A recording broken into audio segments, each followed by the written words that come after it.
네, 오늘도 우리가 가슴에 손을 얹고 함께 선포하며 나갔으면 좋겠습니다. 하나님의 사랑이 우리를 채우십니다. 하나님의 사랑이 우리를 채우십니다. 우리는 그 사랑을 이루어갑니다. 우리는 그 사랑을 이루어갑니다. 그 사랑으로 우리는 서로를 세워갑니다. 그 사랑으로 우리는 서로를 세워갑니다. 아멘. 이 고백대로 살아가는 우리 채움 이름 세움 될 수 있기를 간절히 소망합니다. 우리가 청년의 시기를 지날 때에 가장 많이 듣는 이야기가 어떤 것일까요? 많은 이야기들이 있겠지만 어떤 노래 가사에서도 이야기하듯이 바로 이 세상의 주인공은 나라는 것입니다. 내가 주인공이기 때문에 나 스스로의 기준을 만들면 되고, 또 이 땅에서 나오고 있는 자기 개발서라든지 아니면 유튜브 등을 본다 할지라도 어떻게 하면 성공하고 어떻게 하면 이 땅 가운데에서 많은 부를 축적할 수 있을지에 대해서 이야기합니다. 그런데 문제는 그런 소리들이 너무나도 많이 있다는 것입니다. 어떤 것이 옳으며 어떤 것에 내 삶을 드려야 하는지에 대해서 혼란스러울 때가 참 많이 있습니다. 그럴 때 우리는 우리 인생의 기준, 우리 신앙의 기준을 바로 세울 수 있어야 됩니다. 그렇지 않는다면 본질이 어디 있는지 모르기 때문에 우리가 곧 넘어질 수밖에 없기 때문입니다. 오래전 16세기에서도 비슷한 질문들이 있었던 것 같습니다. 당시 교회는 하나님의 말씀보다는 교회의 전통과 권위를 앞세웠으며 성도들을 향하여서 구원은 은혜가 아니라 행위나 공로로부터 얻는다라고 잘못된 가르침을 이야기하였습니다. 대표적으로 그들 가운데 나타났던 것이 우리가 사회 시간에도 배워서 잘 알고 있는 면죄부입니다. 돈을 내고 면죄부를 사면 자신의 죄와 심지어는 자기 조상들의 죄까지 사해진다라고 가르쳤습니다.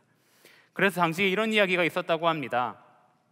금화가 면죄부 헌금함에 떨어지며 땡그랑 소리를 내는 순간 죽은 자의 영혼이 연옥에서 천국으로 올라간다. 왜곡된 교리 앞에서 사람들은 불안과 두려움에 떨면서 신앙생활을 할 수밖에 없었습니다. 이때에 마르틴 루터를 비롯한 종교 개혁자들이 다시금 성경을 붙들었습니다. 그들이 발견한 진리는 구원은 오직 하나님의 은혜와 예수 그리스도의 믿음으로 주어지는 것이다 라는 이 핵심 메시지를 선포하면서 그들의 정신을 잘 집약한 종교개혁 5대 정신을 발표하였습니다. 그것이 이렇게 총 5가지인데요.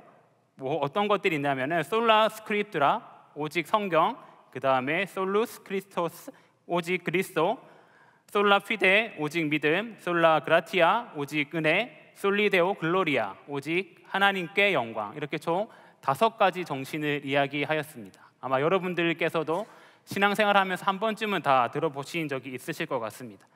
라틴어로 솔라는 오직이라는 뜻이며 이렇게 시작되는 5대의 강령은 신앙의 기초에 대해서 분명하게 이야기해주고 있습니다.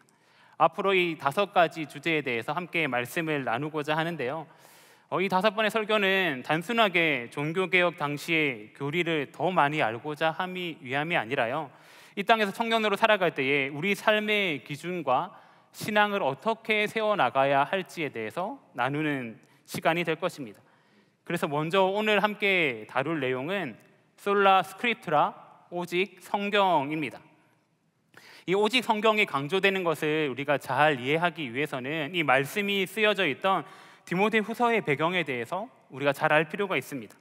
디모데후서는 우리 바울이 쓴 편지 중에 마지막 편지이기에 흔히 바울의 유언장이다라고 불리기도 합니다. 그래서 성경책을 가지고 계신 분들은 이 디모데후서 3장을 시작하는 소제목을 보면은 마지막 가르침이라고 되어 있는 것을 볼 수 있을 겁니다. 당시 바울은 로마의 감옥 가운데 갇혀 있었고 자신이 아마도 곧 순교하게 될 것을 알았던 것 같습니다. 바울이 1차 감옥 생활을 할 때와는 달리 이제는 더 이상 풀려나지 않는다라는 것을 깨달았던 것 같습니다. 차디찬 감옥 가운데서 바울은 무엇보다 자신이 사랑하는 영적인 아들과도 같은 디모데를 향하여서 편지하고 있는 것이지요. 바울은 이 디모데를 에베소라는 지역에 두어서 교회를 세우고 교회를 목양할 수 있도록 하였습니다. 당시 에베소 교회는 외적으로는 엄청 활발하였지만 내적으로는 거짓 교사들의 가르침과 신화와 족보에 관한 논쟁들, 율법을 잘못 사용하는 사람들로 인하여서 진통을 겪고 있었습니다. 디모데전서 1장에서는 에베소 교회가 어떤 상황이었는지 이렇게 기록하고 있습니다. 신하와 끝없는 족보에 몰두하게 말게 하려 함이라. 이런 것은 믿음 안에 있는 하나님의 경륜을 이룸보다 도리어 변론을 내는 것이라. 이 교훈의 목적은 청결한 마음과 선한 양심과 거짓이 없는 믿음에서 나오는 사랑이거늘 사람들이 이에서 벗어나 헛된 말에 빠져 율법의 선생이 되려 하나 자기가 말하는 것이나 자기가 확증하는 것도 깨닫지 못하는도다. 이렇게 잘못된 가르침으로 인하여서 에베소 교회 성도들의 신앙이 흔들리고 있었고, 디모데 역시도 당시 주변에 있던 성도들보다 나이가 어렸기 때문에 지도자의 역할을 감당하기에는 조금은 힘든 이 상황을 겪고 있었습니다. 이 상황 가운데에서 바울은 디모데를 향하여서 가장 중요한 것을 붙들라라고 얘기합니다. 에베소 교회를 목회하는 가운데 또 에베소 교회 성도들을 향하여서 어떤 것이 가장 중요한 것인지 강조하고 있는 것이죠. 그것이 어떤 것입니까? 바로 말씀, 성경이다라는 것입니다. 바울은 자신의 마지막 편지에서 다른 것을 강조하는 것이 아니라 이 하나님의 말씀인 성경을 강조하며 이야기하고 있습니다. 왜냐하면 기준이 되는 것은 변하면 안 되는데 다른 모든 것은 변하고 무너질 수 있어도 하나님의 말씀은 결코 변함이 없기 때문입니다. 그래서 성경이 왜 이토록 강조되어야 되는지 오늘 말씀의 시작을 보면 이러합니다. 3장 14절 말씀인데 우리 함께 한 목소리로 봉독하겠습니다. 시작. 그러나 너는 배우고 확신한 일에 거하라. 너는 내가 누구에게서 배운 것을 알며. 아멘. 말씀의 시작이 그러나입니다. 그러나라면은 이 14절 앞에 있는 내용과 반대되는 내용이 등장한다라는 것일 겁니다. 그래서 앞선 말씀을 보니 에베소 지역 사람들의 모습을 잘 설명해 주고 있습니다. 어떻게 기록하고 있냐면요, 악한 자들과 속이는 자들을 더욱더 악하여져서 남을 속이기도 하고 또 자신도 속고 있는 모습이 기록되어 있습니다. 우리 참 인간의 본성이라는 게 너무나도 연약하고 악하여서 나쁜 것을 너무나도 쉽게 받아들입니다. 나쁜 일들은 알려주지 않아도요 너무나도 잘 찾아서 하는 인간의 놀라운 모습이 우리 가운데 장착되어 있는 것 같습니다. 악한 자들, 속이는 자들과 함께 하지 않기 위해서는, 우리가 그것들 가운데 물들지 않기 위해서는 우리가 더 많이 노력해야 되는 것입니다. 그 방법이 어떤 것이 있느냐 했을 때 오늘 말씀하고 있는 것처럼 배우고 확신한 일에 거한다라는 것입니다. 여기서 나오는 확신이라는 단어에는 변하지 않는다라는 것이 담겨져 있습니다. 지금까지 디모데가 배우고 알아왔던 것이 전혀 바뀌지 않는다라는 것입니다. 세월이 흐르고 과학이나 학문이 발전하다 보면은 우리가 알고 있는 상식들이 참 많이 바뀌기도 합니다. 이 고대 시대에는 중세 시대까지만 하더라도 지구가 우주의 중심에 있고 태양을 비롯한 천체들이 이제 우리 지구를 돌고 있다라고 생각을 하였습니다. 그런데 학문이 발달하면 발달할수록 이 지구가 이제 태양이 이 지구를 도는 게 아니라 지구가 태양을 돈다라는 것도 알게 되었고요. 우리 지구가 중심이 아니라 또 심지어는 우리 태양이나 은하계조차 우리 우주의 중심이 아니다라는 것을 깨닫게 되었습니다. 이처럼 우리 인간의 지식으로 배우는 학문들은 학문이 발전하면 발전할수록 바뀌는 것들을 많이 경험합니다. 그런데 디모데가 배운 것은 변하지 않는다라고 얘기하고 있습니다. 디모데가 배운 것이 어떤 것인가요? 바로 성경에 대한 것입니다. 성경을 통해 하나님에 대해서 알게 된 것입니다. 이것은 결코 어떠한 일이 일어난다 할지라도 이 성경 말씀은 변하지 않는다라는 것을 강조하며 이야기하고 있는 것이지요. 그래서 이사야서 말씀에서도 다음과 같이 이야기하고 있습니다. 풀은 마르고 꽃은 시드나 우리 하나님의 말씀은 영원히 서리라 하라. 아멘. 그렇기 때문에 하나님의 말씀은 전혀 변함이 없기 때문에 바울은 디모데를 향하여서 말씀을 그토록 강조하고 있던 것입니다. 변하지 않는 하나님의 말씀을 우리 또한 온전히 의지할 수 있기를 소망합니다. 오늘을 살아가고 있는 우리들 가운데에도 꼭 필요한 말씀입니다. 세상의 수많은 가치와 목소리들 가운데에서, 그리고 또 불확실한 미래를 살아가고 있는 우리들 앞에서 우리가 붙들어야 할 것은 세상의 기준이나 세상의 가치가 아니라 변하지 않는 하나님의 말씀이라는 것입니다. 그리고 변하지 않는 하나님의 말씀 가운데 거해야만 합니다. 이 거하다에 사용된 단어의 시제를 살펴보면은 계속해서 끝까지 거한다라는 의미가 있습니다. 즉 변하지 않는 하나님의 말씀 가운데 있다는 것은 이러한 것입니다. 나의 상황이 좋을 때만, 내가 말씀을 찾고 싶을 때만, 내가 말씀을 의지하고 싶을 때만 말씀을 붙들고 살아가는 것이 아니라요, 내 삶에 어떠한 일이 찾아온다 할지라도, 내 삶에 고난과 시련이 닥쳐온다 할지라도 변하지 않는 하나님의 말씀을 붙들고 의지해야 된다라는 것이 하나님의 말씀 가운데 거한다라는 것입니다. 우리 삶에 어떠한 순간이 찾아온다 할지라도 우리 인생이 마치는 그 순간까지 하나님의 말씀만 굳건하게 붙들어야 한다라는 말씀입니다. 사랑하는 동안의 모든 청년분들께서 그렇게 행할 수 있기를 간절히 소망합니다. 우리가 이렇게 변하지 않는 하나님의 말씀 가운데 거할 때 하나님의 말씀이, 성경이 우리 가운데 어떤 것들을 알려주게 될까요? 첫 번째로 성경은 구원의 길을 가르쳐 준다라는 것입니다. 우리 디모데후서 3장 15절 말씀을 함께 한 목소리로 봉독하겠습니다. 시작. 또 어려서부터 성경을 알았나니 성경은 능히 너로 하여금 그리스도 예수 안에 있는 믿음으로 말미암아 구원에 이르는 지혜가 있게 하느니라. 아멘. 성경 가운데 어떤 능력이 있는고 하니 예수 안에 있는 믿음으로 말미암아 구원에 이르는 지혜가 있다라고 이야기하고 있습니다. 여러분들께서는 이 성경 말씀을 어떤 것이라 생각하시나요? 성경 말씀은 단순히 고대의 이야기를 모아놓은 책도 아니고요, 우리가 어떻게 하면 잘 살아갈 수 있을지를 얘기하는 도덕책 또한 물론 아닙니다. 성경에서는 줄기차게 하나님에 대해서 얘기하고 있고요, 예수님에 대해서 얘기하고 있고요, 예수님 그리스도를 말미암아 우리가 하나님께 나아갈 수 있음을 이야기하고 있습니다.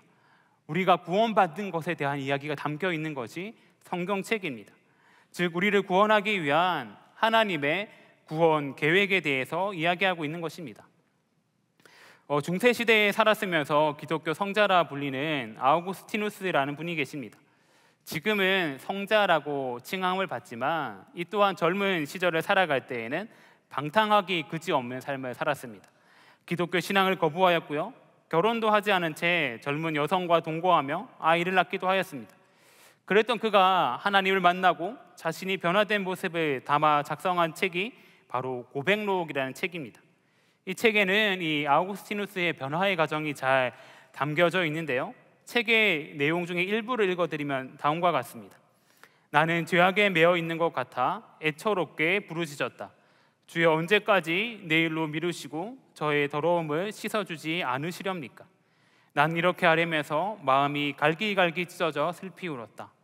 그때 이웃집에서 노랫소리가 들려왔다. 집어서 읽어라, 집어서 읽어라. 나는 울음을 그치고 자리에서 일어났다. 이 노랫소리는 하늘에서 들려오는 것으로 성경을 펴들고 첫눈에 보이는 말씀을 읽으라는 확신이 들었다. 내가 그 성경을 집어들고 첫 장을 펼쳤을 때 첫눈에 들어오는 대목은 이랬다. 방탕하거나 술 취하지 말며 음란하거나 호색하지 말며 다투거나 시기하지 말고 오직 주 예수 그리스도로 옷 입고 종력을 위하여 육신의 일을 도모하지 말라. 나는 더 이상 읽어갈 마음이 생기지 않았다. 그럴 필요도 없었다. 이 말씀을 읽는 순간 나의 마음속에는 기쁨이 넘치고 모든 어두움이 순식간에 사라졌다. 읽었던 말씀 한 절이 그의 삶을 완전히 송두리째 바꿔버린 것입니다. 아우구스티누스는 기독교 신앙의 배경에서 자랐음에도 불구하고 그의 생활 가운데 여전히 죄악이 가득했고요, 구원받지 못한 삶을 살아가고 있었습니다. 하나님 앞에 결코 나아갈 수 없는 모습을 보이고 있었다라는 것입니다. 그런데 말씀 한 절이 그의 삶을 완전히 바꾸었습니다. 말씀 한 절로 말미암아 이전에 자신의 모든 삶을 벗어버린 채 하나님께서 부르시는 구원의 길로 나아갈 수 있게 되었던 것입니다. 아우구스티누스는 이 말씀 한 절로 변화되었지만 말씀 한 절보다는 실제로는 매일의 우리 삶 가운데에서의 말씀 묵상이 중요합니다. 그때의 말씀이 우리를 구원하여 주실 것입니다.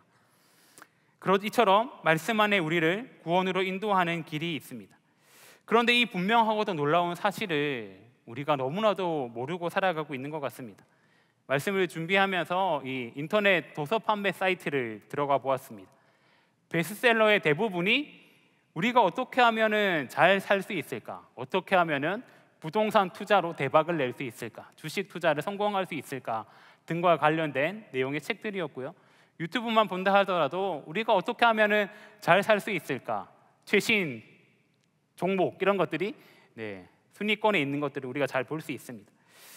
물론 이것들이 우리 삶에 전혀 필요 없어라는 것은 아니겠지만 그 어떤 좋은 책도 그 어떤 좋은 유튜브 채널이라 할지라도 우리 가운데 영원한 것을 주는 것은 결코 없습니다.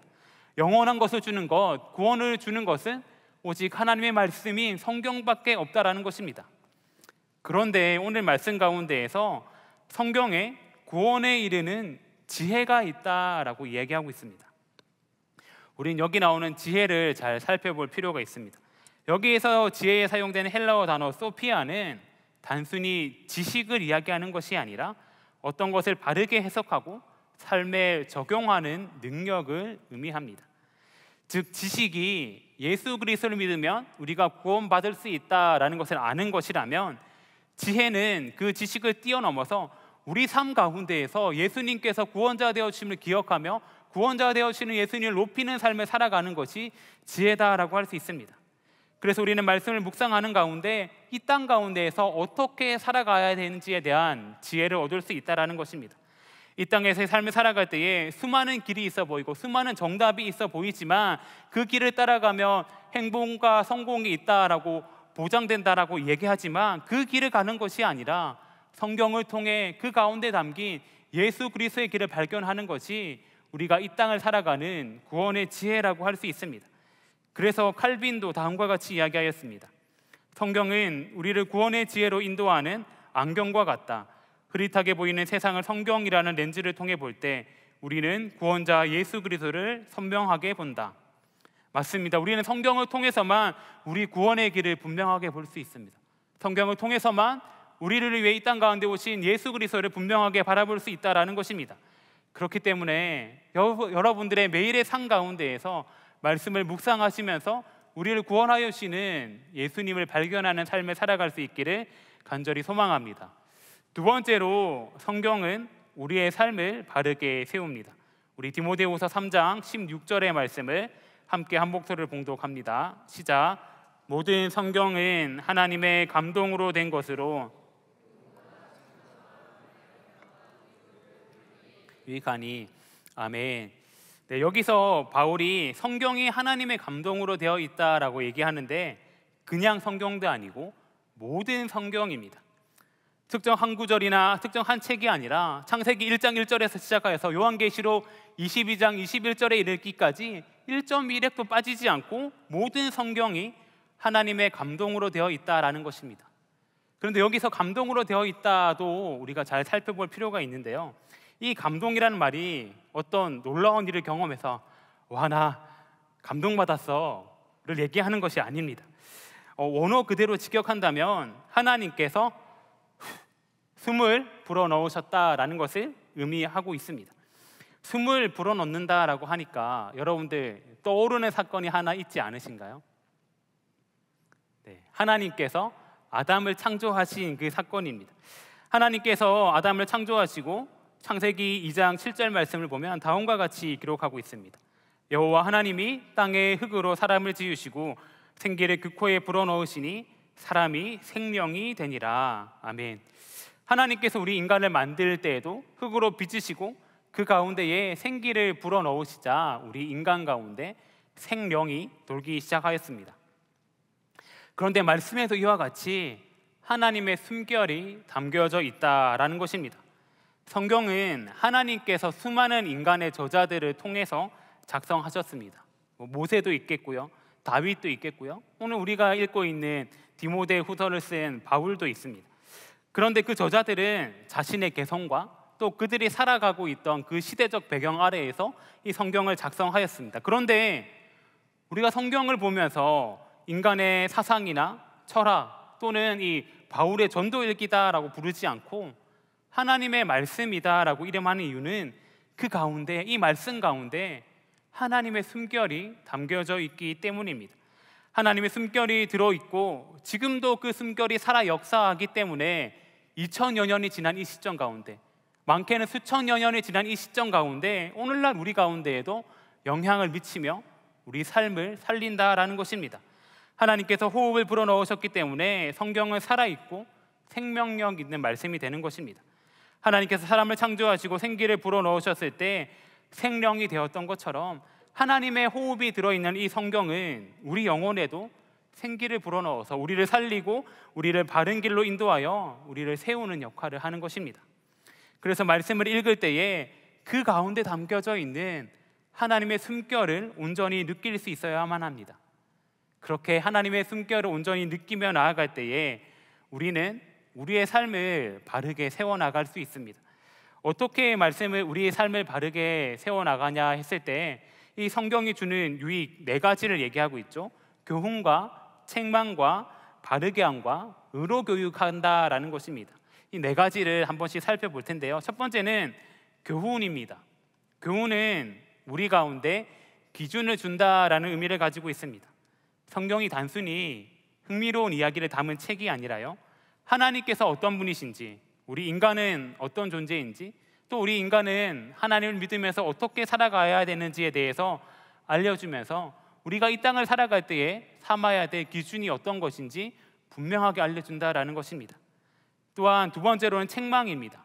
이 책망이라는 단어는 법정에서 죄를 드러낼 때 사용되는 단어인데요, 성경은 우리의 잘못과 죄를 낱낱이 드러내어 회개하게끔 합니다. 그래서 가끔씩 성경을 읽다 보면은 내가 너무 잘못한 것 같고 하나님 앞에 죄를 지은 것 같아 회개하게 되는데, 그게 하나님께서 주신 성경이 주는 책망의 역할 때문이죠. 또 세 번째로 바르게 함입니다. 이 바르게 함은 부러진 뼈를 다시 맞춘다라는 의학 용어에서 나온 단어인데요, 성경이 앞에 나온 책망에서 우리의 잘못을 알려주는 거에서 그친다면 나는 죄인이야 하고 끝이 날 텐데, 그것이 아니라 무너진 삶을 다시금 회복시키고 올바른 길로 세워주는 역할을 한다라는 것입니다. 또한 4번째로 의로 교육한다라는 것입니다.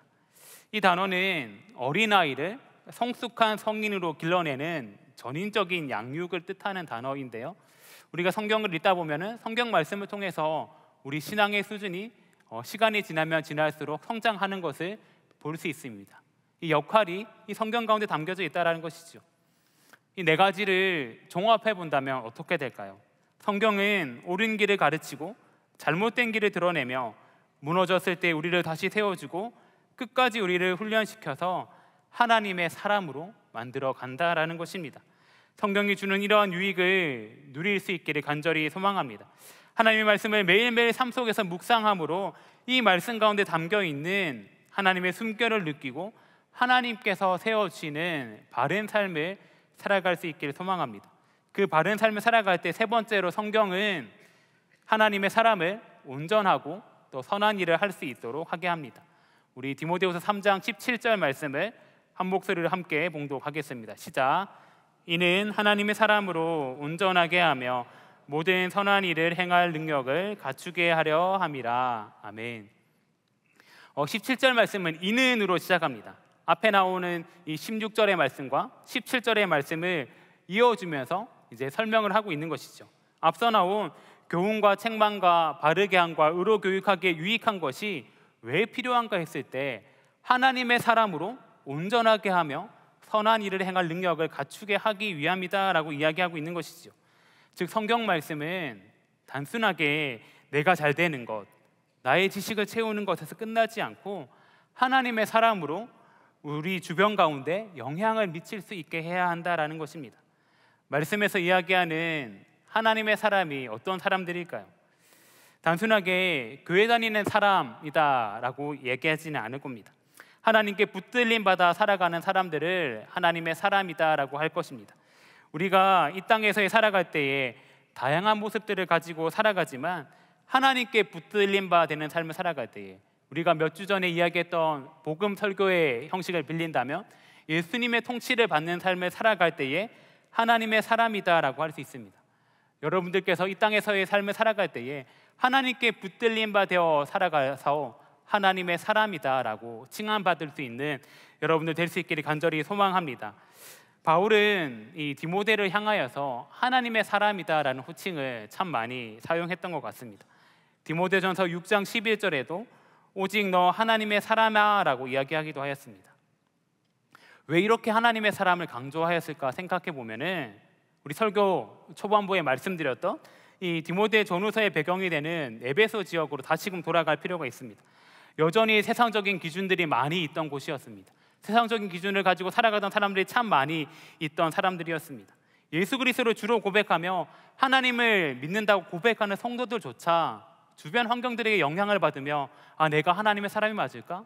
내가 세상적인 것을 따라 살아가야지 잘 살아가는 것이 아닌가 고민하였을 것입니다. 이들을 향하여서 바울이 분명하게 얘기하고 있는 것입니다. 너 세상 사람 아니고 하나님의 사람이야. 하나님의 통치를 받는, 하나님께 붙들린 바 되어 살아가는 하나님의 사람이야를 강조하고 있는 것이지요. 하나님의 사람으로 살아갈 때에 우리가 어떻게 살아갈 수 있을까요? 생각해 보았을 때에 말씀에서 설명하고 있는데요, 첫 번째로 우리를 온전하게 한다라고 얘기하고 있습니다.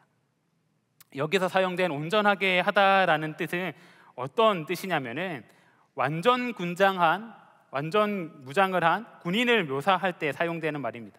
형제들님들 기억을 돌려가지고 이제 군대 시절 한번 떠올려 봅시다.